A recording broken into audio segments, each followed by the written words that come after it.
Welcome to Book Reader, the Brontë sisters, selected poems, read by Daniel Stone.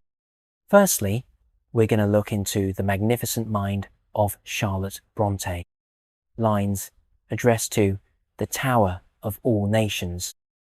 O thou great, thou mighty tower, rising up so solemnly o'er all this splendid, glorious city, this city of the sea, thou seem'st, as silently I gaze, like a pillar of the sky.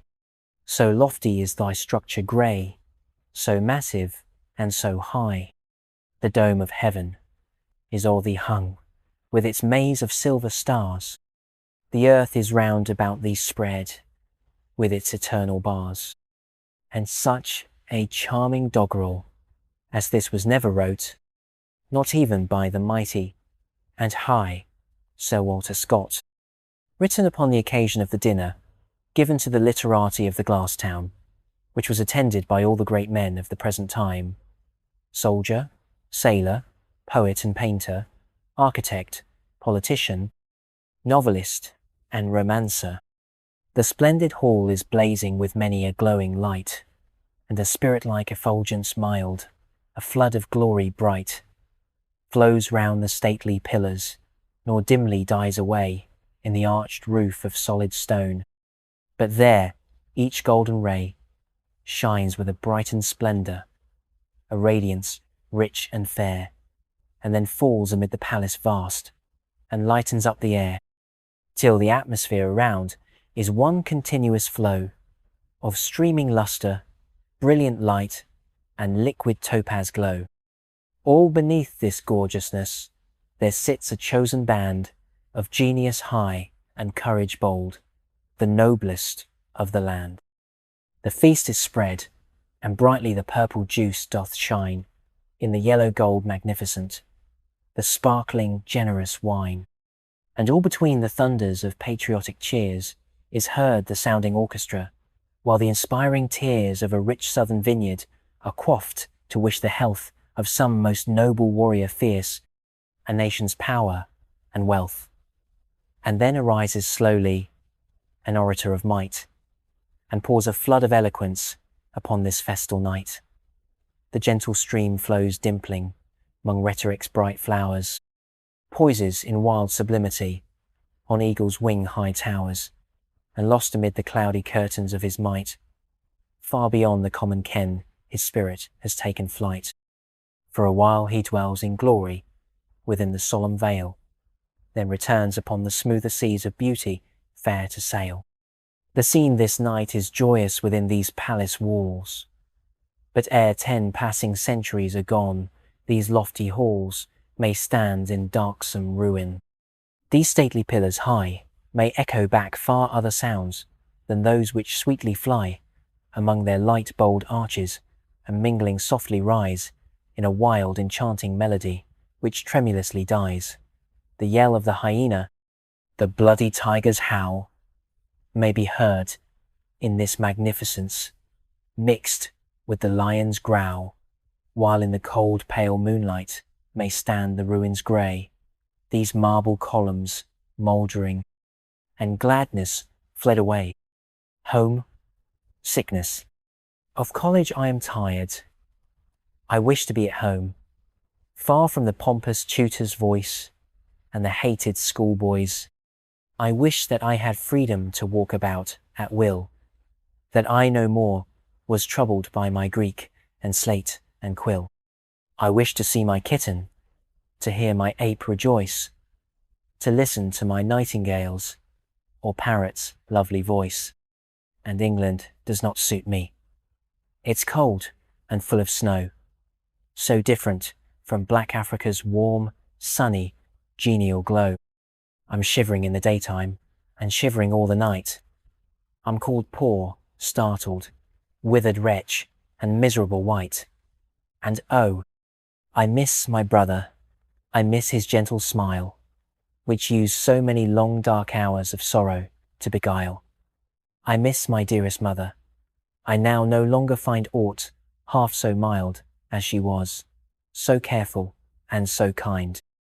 Oh, I have not my father's, my noble father's arms, to guard me from all wickedness, and keep me safe from harms.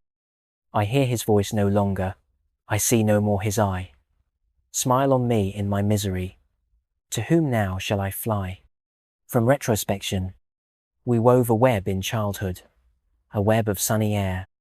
We dug a spring in infancy, of water pure and fair. We sowed in youth a mustard seed. We cut an almond rod.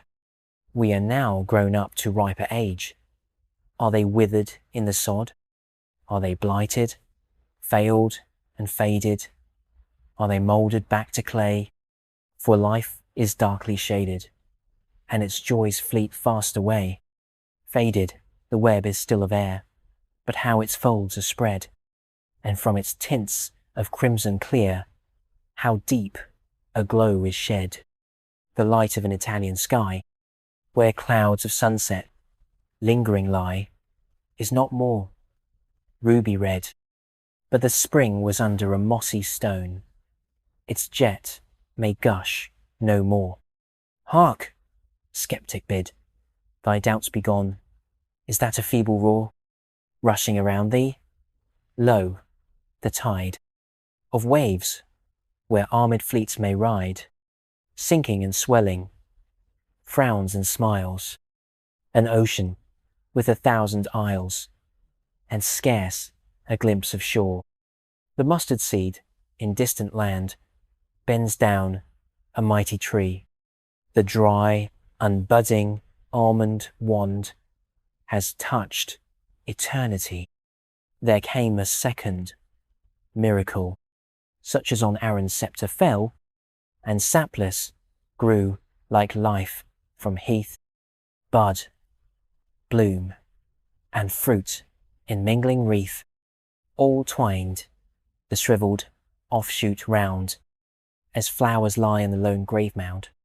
Dream that stole o'er us in the time when life was in its vernal clime, dream that still faster o'er us steals as the mild star of spring declining. The advent of that day reveals that glows on Sirius's fiery shining. Oh, as thou swellest, and as the scenes cover this cold world's darkest features, stronger each change my spirit weans to bow before thy godlike creatures. The Wounded Stag, passing amid the deepest shade of the wood's sombre heart. Last night I saw a wounded deer, laid lonely and apart. Such light as pierced the crowded boughs, light scattered, scant and dim, passed through the fern that formed his couch, and centered full on him. Pain trembled in his weary limbs, pain filled his patient eye, pain crushed amid the shadowy fern, his branchy crown did lie. Where were his comrades? Where his mate? All from his deathbed gone, and he, thus struck and desolate, suffered and bled alone. Did he feel what a man might feel, friend left and sore distressed? Did pain's keen dart and grief's sharp sting strive in his mangled breast? Did longing for affection lost barb every deadly dart? Love unrepaid and faith betrayed, did these torment his heart? No, leave to man his proper doom. These are the pangs that rise around the bed of state and gloom, where Adam's offspring dies. Turn not now for comfort here. Turn not now for comfort here. The lamps are quenched, the moors are gone.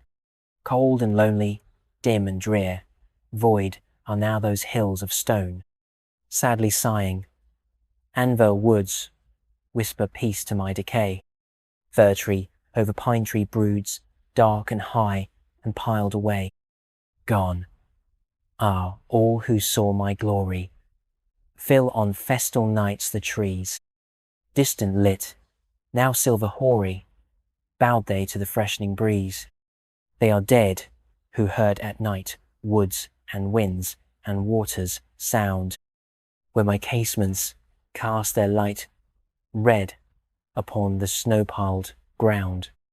some from afar in foreign regions, some from drear suffering, wild unrest, all light on land and winged legions, fill the old woods and parent nest. He could not sleep, the couch of war. He could not sleep, the couch of war, simple and rough beneath him spread. Scared, sleep away, and scattered far the balm its influence might have shed. He could not sleep, his temples, pressed to the hard pillow, throbbed with pain. The belt around his noble breast, his heart's wild pulse could scarce restrain. And stretched in feverish unrest, awake the great commander lay. In vain the cooling night wind kissed his brow with its reviving play, as through the open windows streaming all the fresh scents of night it shed, and mingled with the moonlight, beaming in broad clear lustre round his bed. Out in the night Sahara's water lifted its voice of swollen floods. On its wild shores the bands of slaughter lay camped amid its savage woods. Beneath the lonely auberge's shelter the Duke's rough couch that night was spread. The sods of battle round him welter in noble blood that morning shed. And, gorged with prey, and now declining from all the fire of glory won, watchful and fierce he lies, repining o'er what may never be undone. The teacher's monologue. The room is quiet. Thoughts alone people its mute tranquillity. The yoke put off, the long task done. I am, as it is bliss to be, still and untroubled. Now I see, for the first time, how soft the day, o'er waveless water, stirless tree, silent and sunny, wings its way. Now, as I watch that distant hill, so faint, so blue, so far removed, sweet dreams of home my heart may fill, that home where I am known and loved. It lies beyond. Yon azure brow parts me from all earth, holds for me, and, morn and eve, my yearnings flow thitherward tending, changelessly. My happiest hours, I, all the time, I love to keep in memory, lapsed among moors, ere life's first prime, decayed to dark anxiety. Sometimes, I think a narrow heart makes me thus mourn those far away, and keeps my love so far apart from friends and friendships of today. Sometimes, I think 'tis but a dream I treasure up so jealously, all the sweet thoughts I live on seem to vanish into vacancy. And then, this strange, coarse world around seems all that's palpable and true, and every sight and every sound combines my spirit to subdue. To aching grief, so void and lone is life and earth, so worse than vain, the hopes that, in my own heart sown, and cherished by such sun and rain, as joy and transient sorrow shed, have ripened to a harvest there. Alas, methinks I hear it said, thy golden sheaves are empty air. All fades away. My very home, I think, will soon be desolate. I hear, at times, a warning come of bitter partings at its gate. And, if I should return and see the hearth fire quenched, the vacant chair, and hear it whispered mournfully, that farewells have been spoken there, what shall I do, and whither turn? Where look for peace, when cease to mourn? 'Tis not the air I wished to play, the strain I wished to sing. My wilful spirit slipped away, and struck another string. I neither wanted smile nor tear, bright joy nor bitter woe, but just a song that sweet and clear, though haply sad, might flow. A quiet song, to solace me, when sleep refused to come, a strain to chase despondency, when sorrowful for home. In vain I try, I cannot sing, all feels so cold and dead. No wild distress, no gushing spring of tears in anguish shed, but all the impatient gloom of one who waits a distant day, when, some great task of suffering done, repose shall toil repay. For youth departs, and pleasure flies, and life consumes away, and youth's rejoicing ardour dies beneath this drear delay, and patience, weary with her yoke, is yielding to despair, and health's elastic spring is broke beneath the strain of care. Life will be gone ere I have lived, where now is life's first prime. I've worked and studied, longed and grieved, through all that rosy time, to toil, to think, to long, to grieve, is such my future fate. The morn was dreary. Must the eve be also desolate? Well, such a life at least makes death a welcome, wished-for friend. Then, aid me, reason, patience, faith, to suffer to the end. Diving, look into thought and say, what dost thou see? Dive, be not fearful how dark the waves flow. Sing through the surge and bring pearls up to me. Deeper, aye, deeper, the fairest lie low. I have dived, I have sought them, but none have I found. In the gloom that closed o'er me, no form floated by. As I sank through the void depths, so black and profound, how dim died the sun, and how far hung the sky.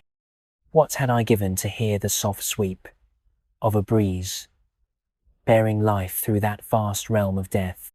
Thoughts were untroubled, and dreams were asleep. The spirit lay dreadless and hopeless beneath.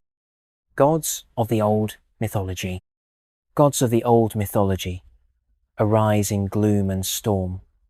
Adramalik, bow down thy head. Nergal, dark fiend, thy form.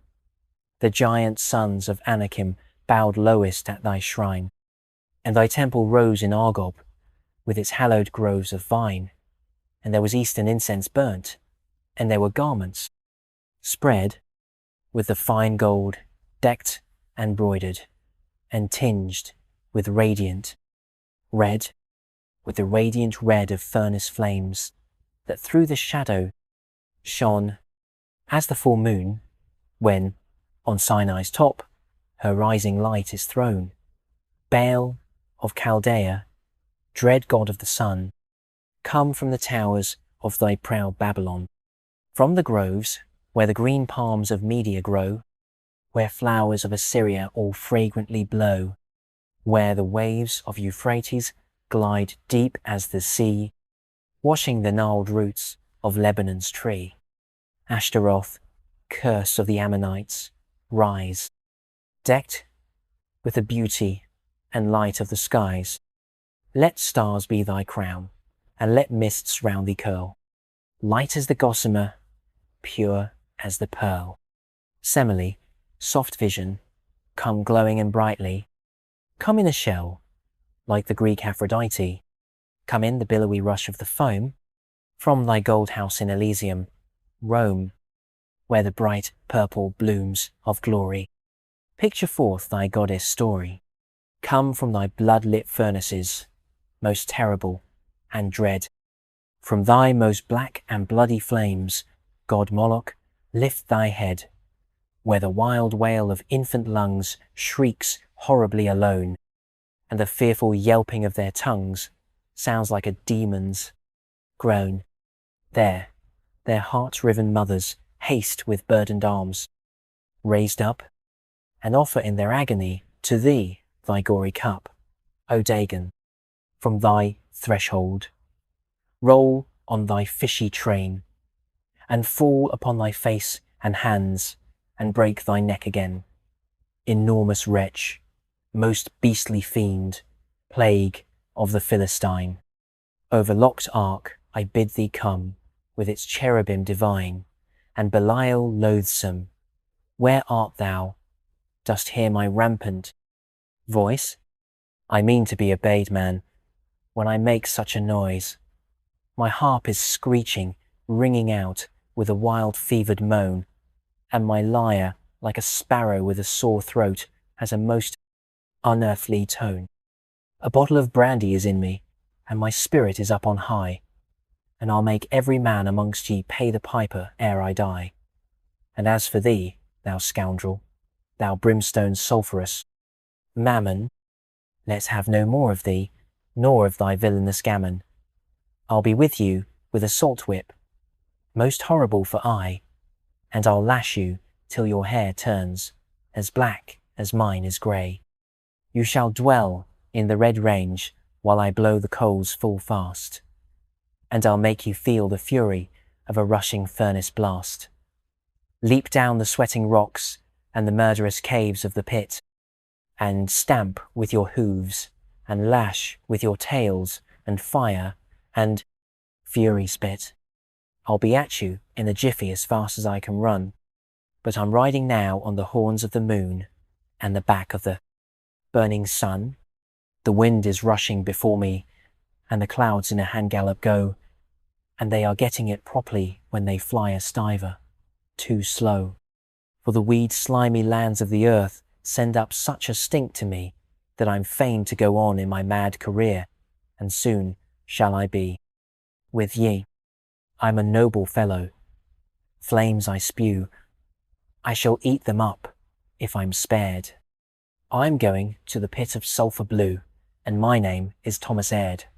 Parting, there's no use in weeping, though we are condemned to part. There's such a thing as keeping a remembrance in one's heart. There's such a thing as dwelling on the thought ourselves have nursed, and with scorn and courage telling the world to do its worst. We'll not let its follies grieve us. We'll just take them as they come, and then every day will leave us a merry laugh for home. When we've left each friend and brother, when we're parted, wide and far, we will think of one another as even better than we are. Every glorious sight above us, every pleasant sight beneath, we'll connect with those that love us, whom we truly love, till death. In the evening, when we're sitting by the fire, perchance alone, then shall heart with warm heart meeting give responsive tone for tone. We can burst the bonds which chain us, which cold human hands have wrought, and where none shall dare restrain us, we can meet again in thought. So there's no use in weeping, bear a cheerful spirit still. Never doubt that fate is keeping future good for present ill. Preference, not in scorn do I reprove thee, not in pride thy vows I waive, but believe I could not love thee, wert thou prince, and I a slave. These, then, are thine oaths of passion, this thy tenderness for me, judged even by thine own confession. Thou art steeped in perfidy. Having vanquished, thou wouldst leave me. Thus I read thee long ago. Therefore dared I not deceive thee, even with friendship's gentle show. Therefore, with impassive coldness, have I never met thy gaze, though, full oft, with daring boldness, thou thine eyes to mine didst raise. Why that smile? Thou now art deeming this my coldness all untrue, but a mask of frozen seeming, hiding secret fires from view. Touch my hand, thou self-deceiver. Nay, be calm, for I am so. Does it burn? Does my lip quiver?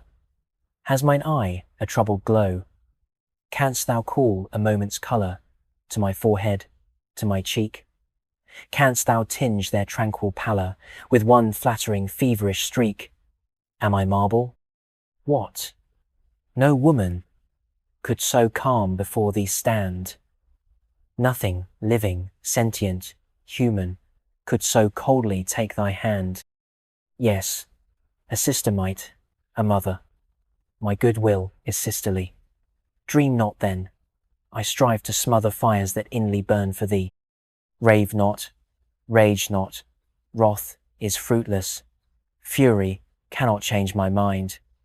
I but deem the feeling rootless, which so whirls in passion's wind. Can I love? Oh, deeply, truly, warmly, fondly, but not thee. And my love is answered duly, with an equal energy. Wouldst thou see thy rival? Hasten, draw that curtain soft aside. Look where yon thick branches chasten noon, with shades of eventide.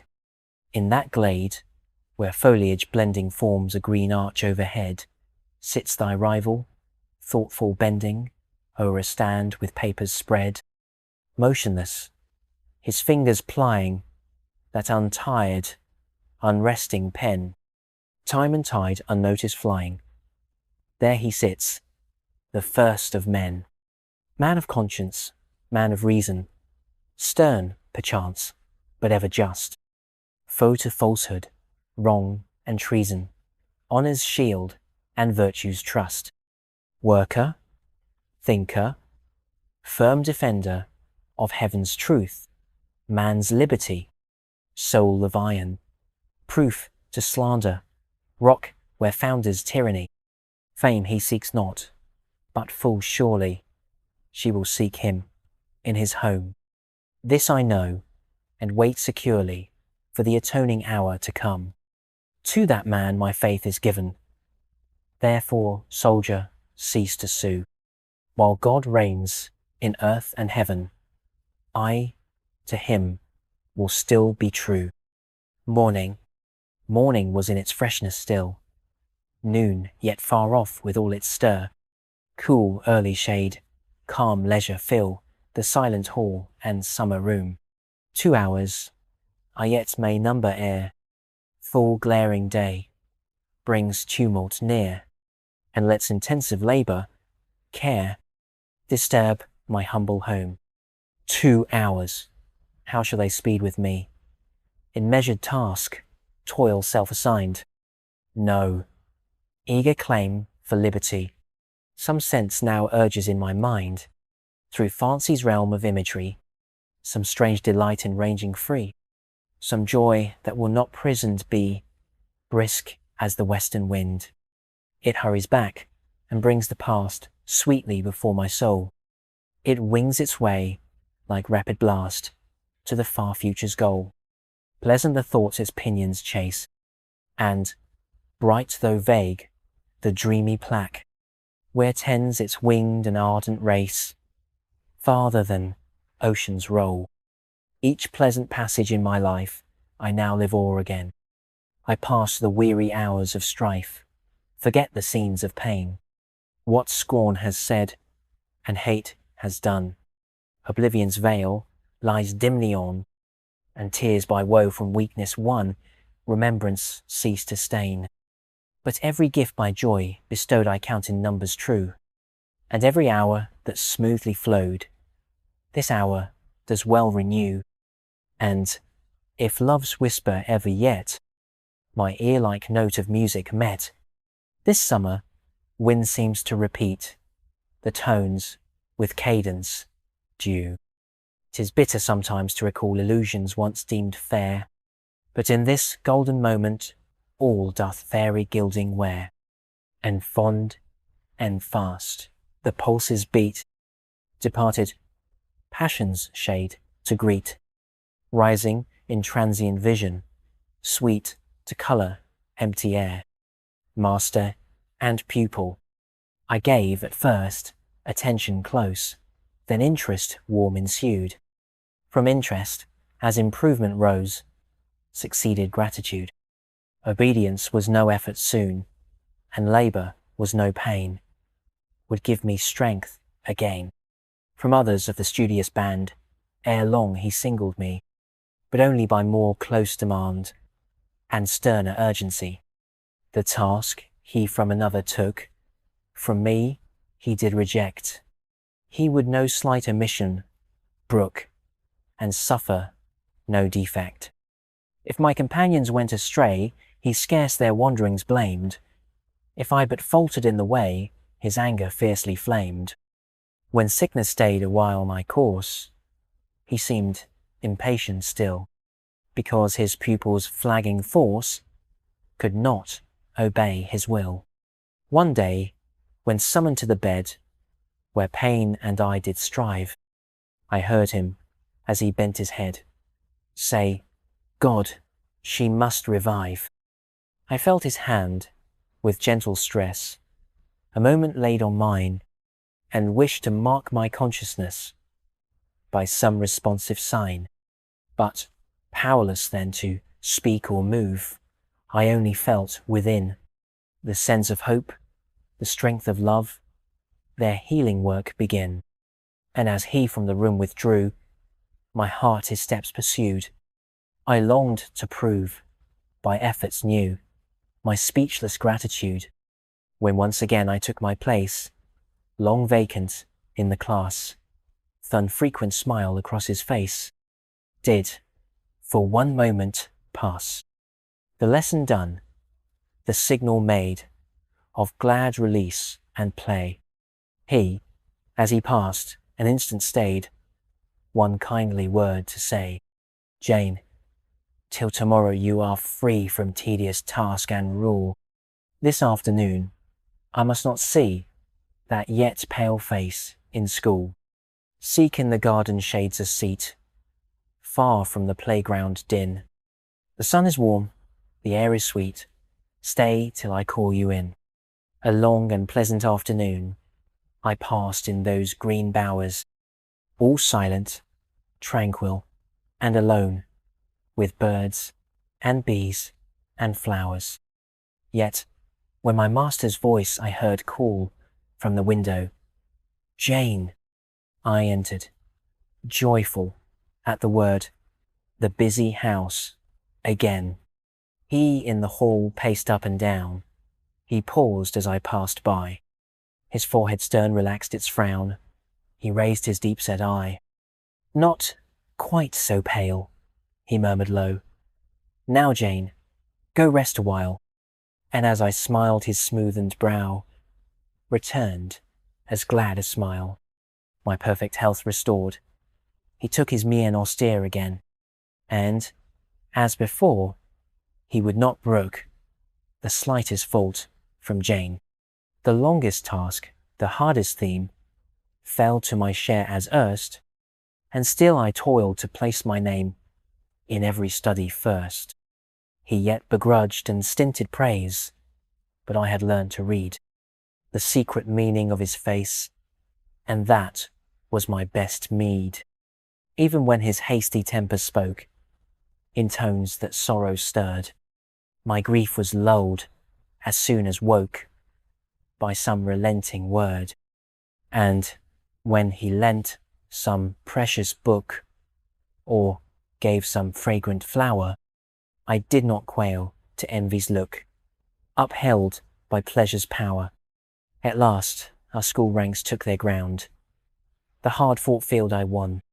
The prize, a laurel wreath, was bound my throbbing forehead on. Lo, at my master's knee I bent, the offered crown to meet. Its green leaves through my temples sent a thrill as wild as sweet. The strong pulse of ambition struck in every vein I owned. At the same instant, bleeding broke a secret, inward wound. The hour of triumph was, to me, the hour of sorrow sore. A day hence I must cross the sea, ne'er to recross it more. An hour hence, in my master's room, I with him sat alone, and told him what a dreary gloom o'er joy had parting thrown. He little said, the time was brief, the ship was soon to sail, and while I sobbed in bitter grief, my master but looked pale. They called in haste, he bade me go, then snatched me back again. He held me fast and murmured low, why will they part us, Jane? Were you not happy in my care? Did I not faithful prove? will others to my darling bear, as true, as deep a love? O God, watch o'er my foster child, O, guard her gentle head. When winds are high and tempests wild, protection round her spread. They call again, leave then my breast, quit thy true shelter, Jane. But when deceived, repulsed, oppressed, come home to me again. Reason, unloved I love, unwept I weep, grief I restrain, hope I repress. Vain is this anguish, fixed and deep, vainer desires, or means of bliss.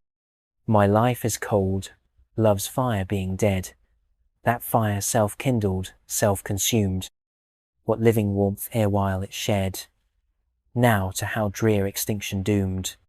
Devoid of charm, how could I dream my unasked love would e'er return? What fate, what influence lit the flame I still feel, inly, deeply burn? Alas, there are those who should not love. I to this dreary band belong. This knowing, let me henceforth prove too wise to list delusion's song. No, siren, beauty is not mine. Affection's joy I ne'er shall know. Lonely will be my life's decline, even as my youth is lonely now. Come reason, science, learning, thought, to you my heart I dedicate. I have a faithful subject brought because most desolate. Fear not a wandering, feeble mind. Stern sovereign, it is all your own, to crush, to cheer, to loose, to bind. Unclaimed, unshared, it seeks your throne. Soft may the breeze of summer blow, sweetly its sun in valleys shine. All earth around with love may glow, no warmth shall reach this heart of mine. Vain boast and false, even now the fire, though smothered, slacked, repelled, is burning at my life's source, and stronger, higher, waxes the spirit's trampled yearning. It wakes, but to be crushed again. Faint I will not, nor yield to sorrow. Conflict and force will quell the brain. Doubt not, I shall be strong tomorrow. Have I not fled, that I may conquer? Cross the dark sea, in firmest faith, that I at last might plant my anchor, where love cannot prevail to death. He saw my heart's woe, discovered my soul's anguish. He saw my heart's woe, discovered my soul's anguish. How in fever, in thirst, in atrophy it pined. Knew he could heal, yet looked and let it languish. To its moans spirit deaf, to its pangs spirit blind. But once a year he heard a whisper, low and dreary, appealing for aid, entreating some reply. Only when sick, soul-worn, and torture-weary, breathed I that prayer, heaved I that sigh. He was mute, as is the grave. He stood stirless as a tower. At last I looked up, and saw I prayed to stone. Stone asked help of that, which to help had no power. I sought love, where love was utterly unknown. Idolater, I kneeled to an idol, cut in rock. I might have slashed my flesh and drawn my heart's best blood. Blood granite. God had felt no tenderness, no shock. My Baal had not seen, nor heard, nor understood. In dark remorse I rose in darker shame. Self-condemned I withdrew to an exile from my kind. A solitude I sought, where mortal never came, hoping in its wilds forgetfulness to find. Now, Heaven, heal the wound which I still deeply feel. Thy glorious hosts look not in scorn on our poor race. Thy King eternal doth no iron judgment deal on suffering worms who seek forgiveness, comfort, grace. He gave our hearts to love. He will not love despise, e'en if the gift be lost, as mine was long ago. He will forgive the fault, will bid the offender rise, wash out with dews of bliss the fiery brand of woe, and give a sheltered place beneath the unsullied throne, whence the soul redeemed may mark time's fleeting course, and know its trials overpast, its sufferings gone, and feel the peril past of death's immortal birth. On the death of Emily Jane Brontë. My darling, thou wilt never know the grinding agony of woe that we have borne for thee.